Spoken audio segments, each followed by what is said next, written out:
In Genesis chapter 36, I had asked you to vow with me. I think you even raised your right hand, and you said that you would read chapter 36 because I wanted to save your ears from all of my mispronunciations. And I know some of you have some issues with judging me during when I pronounce these names, so I relieved you from that sin that would easily beset you this afternoon. But you say, why is it there? There's just a ton of names there. And if you go to Genesis chapter 36, it says, now these are the generations of Esau, who is Edom. And that's as far as we're going, because there's a ton of names that goes after that. And what's going on here is there's a reason, there's importance. And as Pastor was stating this morning, he says, this isn't stated here, so it's really not important. What is important is what God states, and what is present here should be important to us because of the fact that he put it in his word. Now you say, why? Why is it important? Well, here it is that God has given a promise to Abraham that's been passed off to Isaac. And what was that promise? They would have descendants as the sands, as the stars in the sky. And they would spread out, and this would be their land, and all these promises that God is relating to them. And as you look through this, you see that one of the grandsons of Abraham and the son of Isaac is being blessed exponentially, even though he's not the chosen one from this family. So when you go through here, you see as they develop, and you see how God is continuing to help their family to grow and to just expound, and how they become kings and dukes. And it's just amazing what God is doing here. He says, so why do we need to know this? Because God fulfills his promises. And it's not just one promise that he made at the beginning that will be fulfilled in the end, which is really the beginning of eternity, right? But promises that he's made all throughout his word, that he is here consistently throughout time. He doesn't just create and back off. He is with us the entire time as his created beings. And so when you jump into understanding, why do I have to read through all these names? All he's doing is proving the fact that his promises remain true, which should help us. Do you ever struggle with your faith? I think there's moments, okay, and it could be a quick little second that you struggle, but I think there's moments that we do struggle, times and trials and times of that are hard, and you're working through the muck, or you're like Peter in the midst of the water and feeling like you're drowning, okay? And that's when we need to come back and say, okay, God has promised over and over and over, and how many promises have come true? All kinds.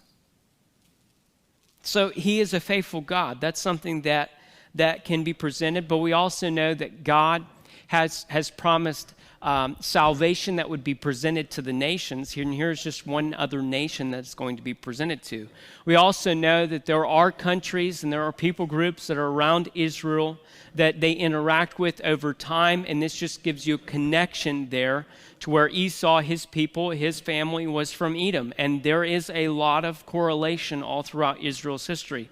So it is important to know that there are people groups that are interacting with Israel and how God had blessed them. It doesn't mean that they always do things right, but I truly believe that Israel is not the only ones that worship God in all of the earth. Well, they aren't really mentioned in the Bible. Well, how many people aren't mentioned in the Bible? I mean, you look over time, and there are other people that do respect and honor God, even in the times where Abraham has gone off and lied to other kings, and yet they turn around and they seem to be more trusting into what God is stating. And you remember when Abraham said, well, I didn't think that you believed in God. I didn't think you put your faith in God. I didn't think you were a father. And yet he was the one that we really don't hear a lot about. He's the one that come and humbled Abraham in that situation. So I think that there are a couple of things that you really need to understand as we see that chapter. But again, we're going to jump right over into chapter 37. But I think that was important for us just to hint at. So let's go to verse number 1 in chapter number 37. And I really think that this is going to be a familiar passage to you. But don't just pass it off as being familiar so I can go to sleep right now. It's something that we need, all of us need for our everyday lives, because I believe that even in the title, you see that responding to our situation. I think that there's some principles here tonight that can be helpful in responding to the situations that God puts us in and responding in the correct manner. So let's read verse number 1. It says, "And Jacob dwelt in the land wherein his father was a stranger, in the land of Canaan." This is exactly where he needs to be. This is exactly where God's will is for him. God's called him to this land. God has provided this land. And so Jacob is doing what is right now. That's awesome. But all of a sudden, we're moving and transitioning from Jacob to his children. And really for most of the rest of Genesis, you're going to find that the focus is going to be primarily on the offspring of Jacob, or Israel, as we know that his name has been changed. And so here we are transitioning, and we're going to be understanding more and more about who Joseph is and how he grew up and what the struggles were and how the family just loved each other so much. They just love each other so much. But before we preface this, we've talked about this before. There are a couple of different stages in our lives where we're born. We go into the baby stage, then there's the toddler stage, then there's the elementary stage, then there's the teenage stage, then there's the young adult stage, then there's the parenting stage, and then there's the grandparenting stage, okay? Now, it doesn't mean that everybody gets to be a part of every single one of those stages, but when we talk about the parenting stage versus the grandparenting stage, we all understand the difference that's going on there, right? Okay? How many children has Jacob/Israel had over time, and how long did it take him to get to the point where he has Joseph? Now, it'll reference that here this afternoon in this passage, but we understand where Jacob's kind of gotten to that point where he's moving into that grandparent stage.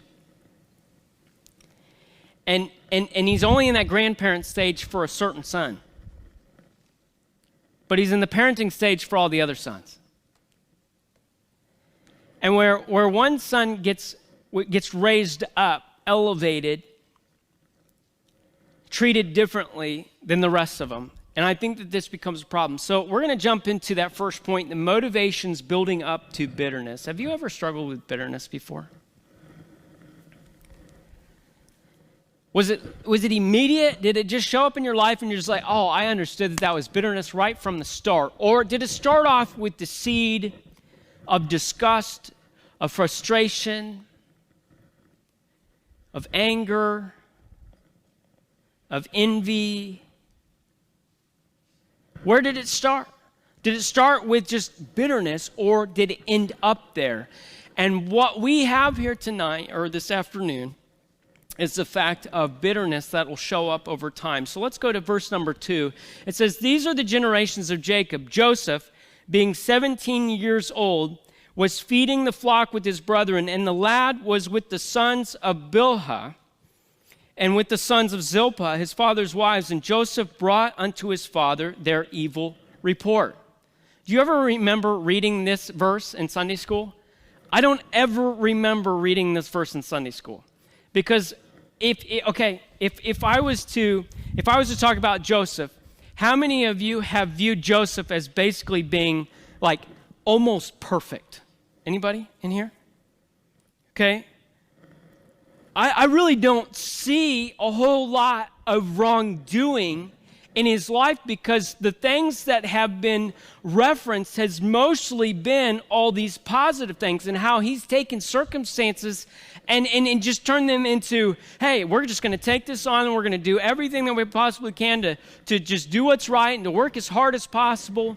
And yet when I come to verse number 2, it comes in here and says these are Jacob's sons, hey, his generation. This is his offspring. Joseph, being 17, was feeding the flock with his brothers, and yet he was the one that brought their father an evil report.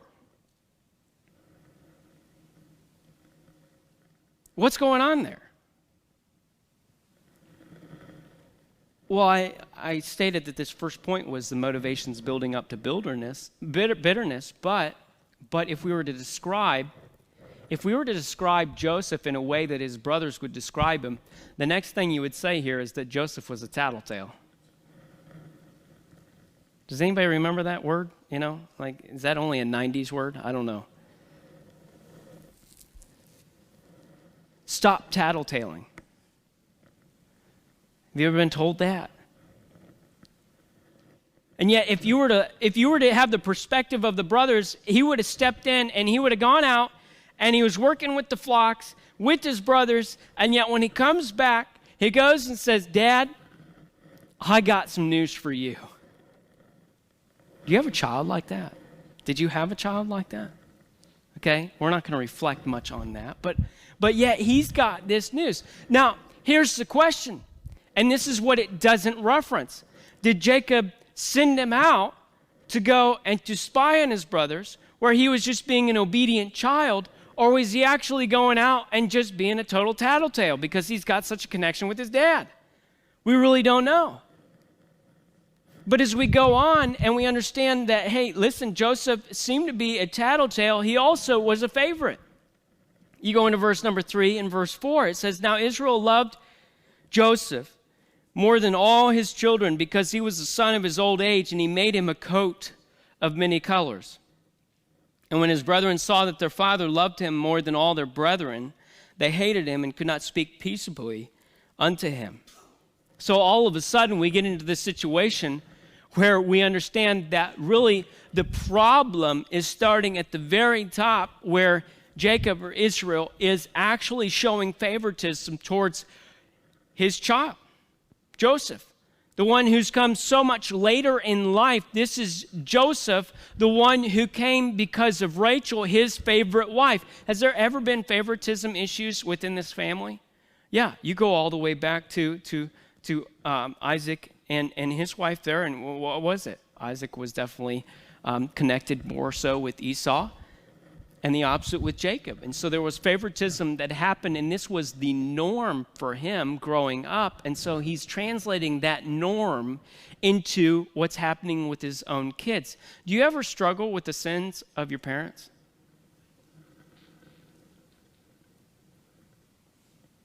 Do you know that phrase, the sins of the father?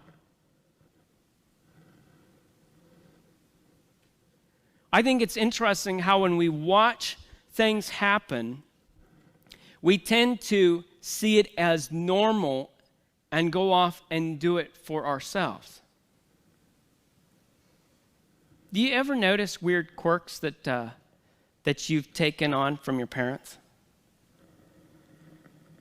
When I first got here, somebody heard me laugh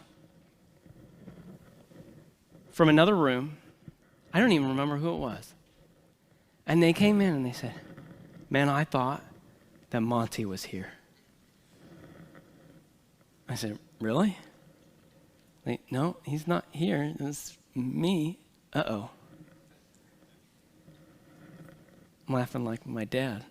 Uh-oh. The other day, I started noticing some things. Now, these aren't sins of my father, okay? I won't talk about the sins of my father here in front of you. But the other day, I started responding to one of my kids, and I'm like, what in the world am I doing? I'm saying the exact same thing that my dad did, in the exact same way. What is happening to me? Next, I'm going to be wearing New Balance. White New Balance. And I'll be carrying around grilling forks and no, I'm just kidding. But anyway, it's just like, you know what happens, and what's been translated from the Father to the Son, and you just notice these certain quirks that happen, right? They happen in your families. I mean, have you ever watched the Claytons? I mean, Miles acts exactly like his mother. You know what I'm talking about? But you even go into, there's some funny things, there's some quirky things that we take on from our parents, but yet sometimes we translate sin into what is norm, and we end up doing the exact same thing our parents do. And this is exactly what he is transferring down. And guess what? Kids know. Kids know. Sometimes we think that they have no idea. And yet, they know, they get it. Why is Dad spending so much time with this one? Why doesn't Dad have as much patience with me as he does with this one? You know what I'm talking about? And I imagine these conversations have happened in your household, or at least they're happening in our minds. But here he was jumping out, and he was giving this coat of many colors that we've heard about. This is how we remember Joseph. It's the coat of many colors that would have taken time, effort. It would have taken resources in order to make this, but this coat was specifically for Joseph, and it was to the point where everything they said was the opposite of being peaceable.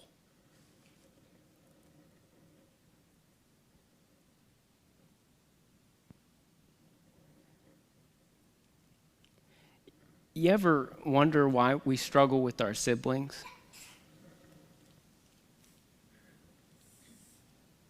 Do you ever wonder if it's because of things that's happened in the past that you just can't get over?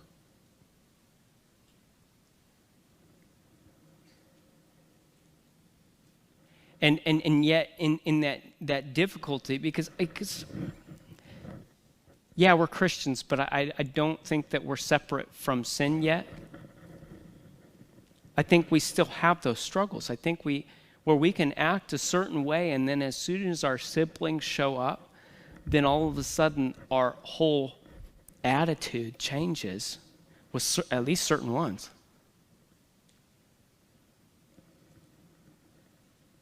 What's happened? What's created the wall? What's caused that disrepair? What's made it to the point where you can't live at peace with that individual? And this started here with Dad. This started with Dad showing favor, that he loved him more than all of his brothers. But it didn't just stop. It doesn't stop there. Okay? But you got to get that idea in your mind where they couldn't, their response was, I can't be at peace with him, because you get into the next section, and you see here in verse number 5, it says, and Joseph dreamed a dream, and he told it to his brethren, and they hated him yet the more. Have you hated someone because of a dream? Wives? But hopefully that goes away rather fast, right? Okay, we all know how that works.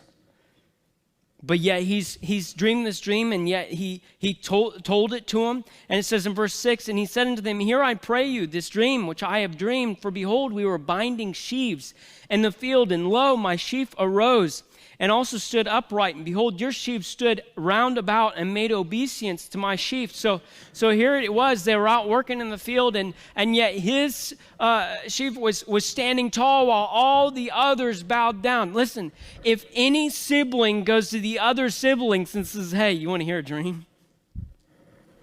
You were bowing down to me. Wasn't it great? And then the sibling responds, no, that is the stupidest thing I've ever heard of. Why would I ever do something like that, right? Why would I bow down to you? You peasant, bow down to me, all right? And then all of a sudden the bickering starts, right? Okay, because your family is just like my family, right? Okay, so then, crazy. But yet, what is this coming into? How's Joseph presenting this? It really doesn't matter if Joseph's just saying, hey, I had a cool dream, check this out. This is what happened. He could come in it with just the utter calm that you could present it to them with, or the absolute pride of jumping in and saying, guys, guess what happened? I was bowed down to by all of you. And it really doesn't matter which angle that he comes in from. It was just the matter of the response that happened because of it. They just could not live peaceably with him. Doesn't matter what you say or how you say it. He's just at that point. And he goes on and into the next verse there. And in verse, number 8, and his brethren said unto him, shalt thou indeed reign over us, or shalt thou indeed have dominion over us? And they hated him yet the more for his dreams and for his words. And he dreamed yet another dream and told it unto his brethren, and said, behold, I have dreamed a dream more. And behold, the sun and the moon and the 11 stars made obeisance to me. And he told it to his father and to his brethren, and his father rebuked him and said unto him, what is this dream that thou hast dreamed? So at this point, he comes to his whole entire family and says, this is what's happened. This is what I've dreamed. And even his father steps up and rebukes him for having this dream. And he says, shall I and thy mother and thy brethren indeed come to bow down ourselves to thee and to the earth? And his brethren envied him, but his father observed this saying. So even with Israel jumping in and rebuking him for how he has stated what he stated, Israel's still open to the thought. It says there that he observed the saying. Why? Because he knows that God has spoken to him through those avenues before. And guess what? As we know farther along what's happened here he's been given 2 dreams. Guess what? Later on when he's in jail, guess what's going to happen? He's going to get 2 more dreams that's going to be presented to him by 2 guys, and then later on Pharaoh's going to have the 2 dreams that are going to be presented. Isn't that interesting how God works? 2, 2, and 2. It's just so interesting. But how he's being presented here and how he's coming about it, how he's being elevated, and yet he's coming in and just presenting this as, man, you are all going to be bowing down to me. And yet even his dad has stepped in and he says, you really think that your mom and I and your brothers are going to be bowing down? And you say, wait a minute, hold on for a second.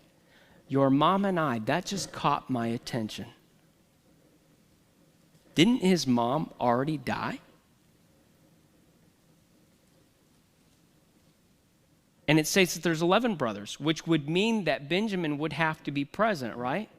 Is that a contradiction in Scripture, or can we explain this? We can't explain it.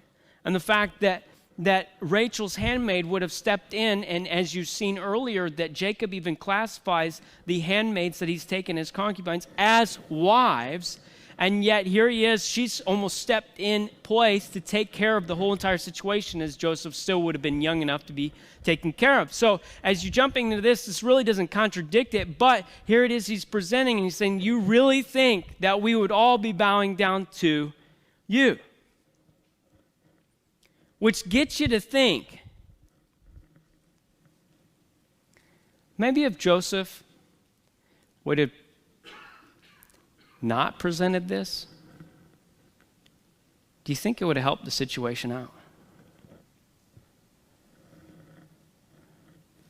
That's something to think about. But as we back ourselves up, it really is something that has to be presented to where we have to know what's going on with these dreams and how God is looking forward and preparing them for what's going to happen in these prophecies that are manifesting themselves. So as we jump into all of what has happened here, we understand that from brothers' perspective, Joseph's a tattletale, Joseph is the favorite, Joseph is the dreamer, and they'll even classify him as that later on. You know, I picture them as, hey, here's the dreamer. Here's the dreamer that's coming up. And so when we jump into this, all of these motivations that are building up this bitterness, we finally find the fruits of all of that's happening. And we find that starting in verse number 12. And as we go through here, we see, and his brethren went to feed their father's flocks in Shechem. And Israel said unto Joseph, do not thy brethren feed the flock in Shechem? Come, and I will send thee unto them. And he said to him, here am I. Why isn't Joseph with his brothers? Have you ever asked that? Maybe because he's the favorite? He's staying at home just like Jacob would have at that point. But it says, and he said to him, go, I pray thee, see whether it be well with thy brethren and well with the flocks, and bring me word again. So he sent him out of the vale of Hebron, and he came to Shechem. And a certain man found him, and behold, he was wandering in the field. And the man asked him, saying, what seekest thou? And he said, I seek my brethren, tell me, I pray thee, where they feed their flocks. And the man said, they are departed hence, for I heard them say, let us go to Dothan. And Joseph went after his brethren and found them in Dothan. So he's set on in this mission that his dad sent him on, and he's heading down in this journey to find where he thinks that his brothers are and the flocks, and he's going to go check on them, and he's going to go give the circumstances of what's going on with them and tell his dad how everything's going, and yet they aren't there. So a guy shows up and says, hey, what are you looking for? And he says, I'm looking for my brothers. He says, oh yeah, they're over in Dothan. So he continues on his way, and yet in verse 18 it says, and when they saw him afar off, even before he came near unto them, they conspired against him to slay him. How did they know it was Joseph? Coat of many colors. He was wearing hazard orange, okay, from afar, all right? They could see him. They knew that it was him. And yet, what has happened? Did it start here where all of a sudden, I just want to kill my brother? Or did it start all the way back at the beginning?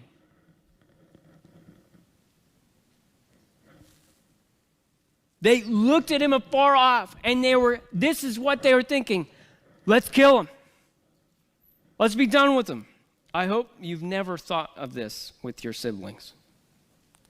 And they said one to another, behold, this dreamer cometh. Remember what I said earlier? They even classify him as a dreamer. It's like a name of mockery. Come now, therefore, and let us slay him and cast him into some pit, and we will say, some evil beasts have devoured him, and we shall see what will become of his dreams. Yeah, we'll stop this up. And Reuben heard it, and he delivered him out of their hands and said, let us not kill him. And Reuben said unto them, shed no blood, but cast him into this pit that is in the wilderness, and lay no hand upon him, that he might rid him out of their hands to deliver him to his father again. You say, why is Reuben stepping in? Because he's already messed up bad. He's already sinned against his father, and so he needs some brownie points. So he says, hey, listen, don't kill him. We'll just throw him in a pit. And then he had this idea that, hey, I'll go back and get him a little bit later. And it came to pass when Joseph was come to his brethren, and they stripped Joseph out of his coat of many colors that was on him. And they took him and cast him into a pit, and the pit was empty. There was no water in it. And they sat down to eat bread, and they lifted up their eyes and looked, and behold, a company of Ishmaelites came from Gilead with their camels bearing spicery and balm and myrrh, going to carry it down to Egypt. And Judah said unto his brethren, what profit is it if we slay our brother and conceal his blood? Come and let us sell him to the Ishmaelites, and let not our hand be upon him, for he is our brother and our flesh, and his brethren were content. So here you have a sibling that's jumped in, and he said, listen, don't kill him. Throw him to a pit, and he was going to come back and save him because he needed to make some brownie points with Dad. Then you've got another one, Judah. He jumps in and says, hey, let's make some money off of this. Let's sell our brother. Some of you might have some children like that. If it's going to gain them a penny, they'll do whatever it takes, right? And yet he's jumping in here and says, let's sell them. Our cousins have come. You know, these are family members, Ishmaelites. I wonder where they got their name from. Ishmael. Hey, our family members are coming down. Hey, we'll just sell them to them, and they'll take them on down to Egypt.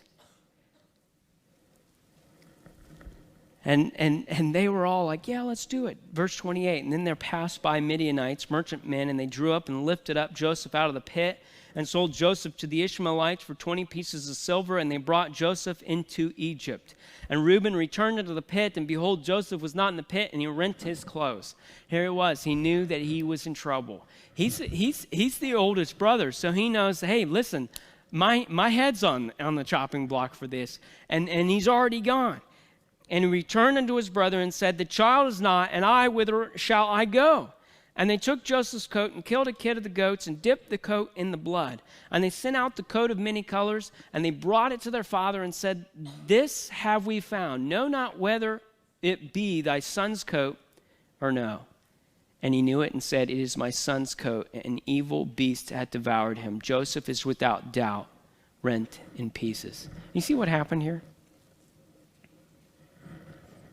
See what happened here? This plan that's gone along, hey, we're going to sell them, make some profit off of them to our distant cousins that are from this area over here. They're going to take them down and they're going to sell them in Egypt. We're going to make this profit, and yet they sacrificed an animal in order to cover up their sin.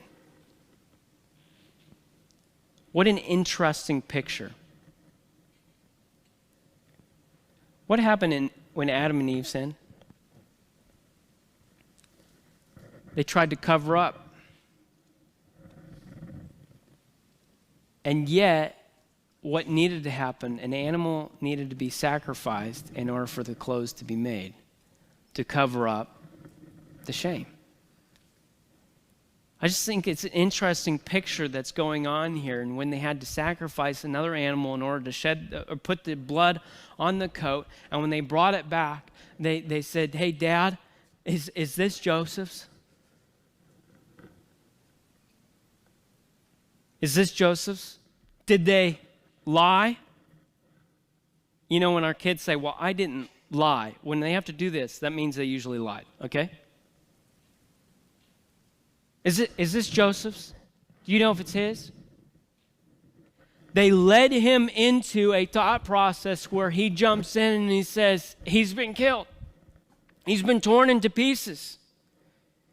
And Jacob rent his clothes and put sackcloth upon his loins and mourned for his son many days. And all his sons and all his daughters rose up to comfort him, but he refused to be comforted. And he said, for I will go down into the grave unto my son mourning.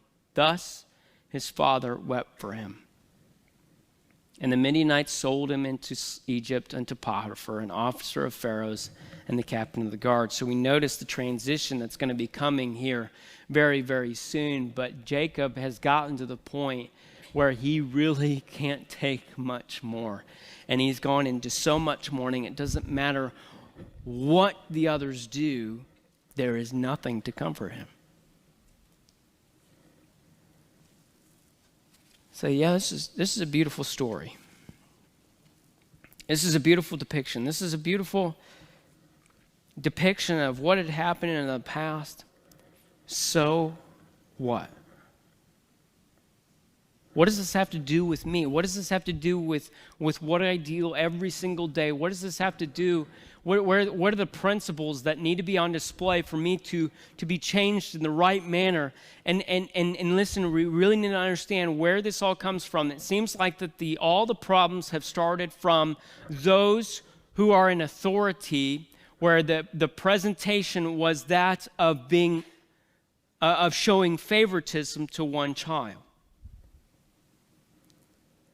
And from that, he has provoked his other children to wrath. Doesn't it talk about that in Ephesians?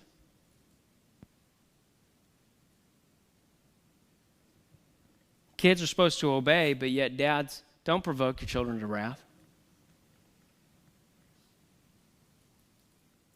What is one of the avenues that can happen? It can happen through favoritism. It can happen with elevating one over the other. But it's not just with children. Sometimes that happens in our own workplace where we elevate certain people over others. Sometimes that happens within the church where we start to elevate certain people over others.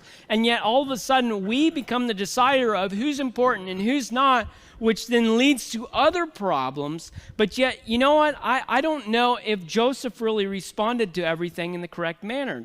Now, it could have been out of obedience where he went and told the evil report. But yet, I don't think Joseph was discerning enough to understand that when he is in an elevated position, maybe he should be more discerning on how he presents things.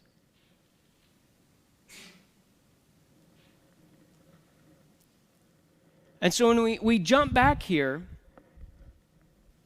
okay, was Joseph's evil report out of being a tattletale? Was he obeying his dad? We don't really understand. We don't really know for sure. We just know that it was an evil report presented. We know from principle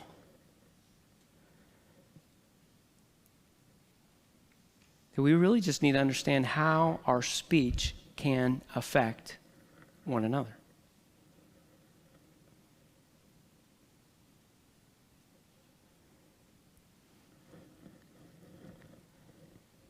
Even if it is the truth, and these are the facts that are on display, how much does this help?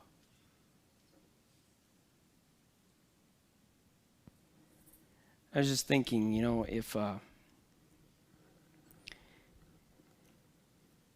if for announcements we would go and pick out all the bad stuff that people do throughout the week and read it to you.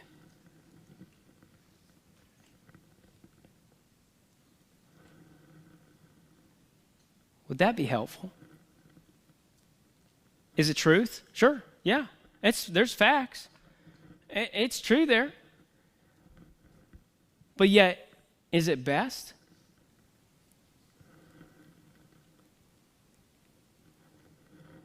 There's ways to present things, and even in dealing with the conversation that Joseph had with his brothers and with his family about his dreams, maybe there's an understanding that needs to come in here. And even when I do get elevated and how I respond to my situations, if I do get elevated, I shouldn't use that elevation in order to hurt the people that are around me. I should be very discerning in how I speak to them, because you don't know how they're taking it. And if there really is a struggle there, maybe I should just understand that silence can be golden.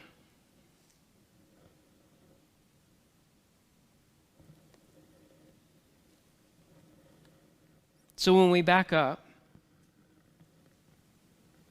we need to remember in our so what here, we need to remember, don't ever elevate certain people over others.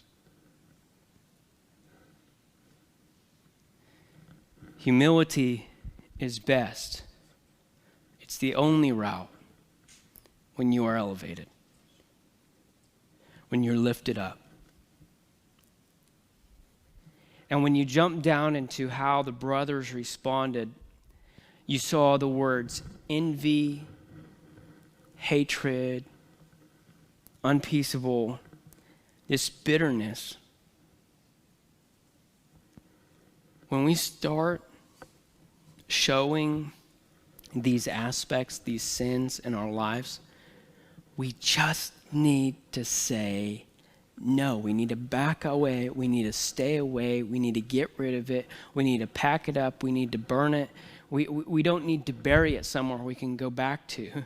We need to go and we need to get rid of the issues that are at hand, because if we allow these things to continually build, then all of a sudden you get to the point where there is an unreasonable result, to where a temporary situation, a temporary circumstance that they disliked, they decided to respond with a more permanent solution, just like Cain did back when he was having problems with God.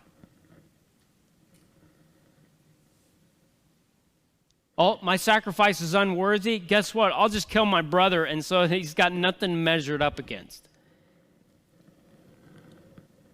No. Listen, there are other ways of responding, and one of those to start out with is to say no to sin, because all of a sudden, as you see in James, it talks about how our temptations, as we respond to those, it gives birth to the sin, which is death. And this is exactly what happened, and how they were willing to kill this man, this brother, for the sake of alleviating his talk about his dreams. And so as we jump back, this is something that we really need to understand. We cannot let our sin build up. We can't let the discord build up. We can't let the lying build up. We can't let all of these things build up, because we end up... Did you ever play Tetris? Remember when you made a mistake? And the blocks kept building up and building up and building up to the point where you lose? That's kind of like what's going on here. If you're not putting it in correctly, if you're not dealing with the situation at hand, then it builds incorrectly to the point where you lose. When you let the sin come in properly, and you don't take care of things, if you don't keep going to God and ask forgiveness and dealing with people and taking care of the offenses that are at hand, and those things just keep building to the point where it cannot be managed, and we respond in an un-Christ-like manner. And so when we run into situations like this, when we are responding to our situations, we need to make sure that we start taking care of that sin. But the last thing that I just wanted to share here is that despite all of our sin, despite all of the family chaos, God still wins.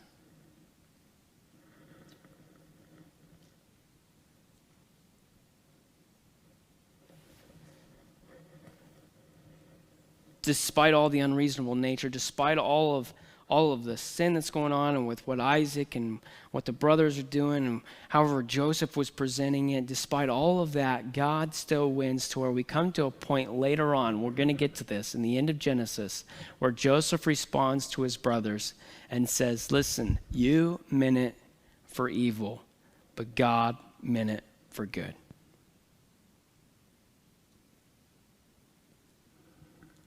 Doesn't matter how bad this world gets, God still wins.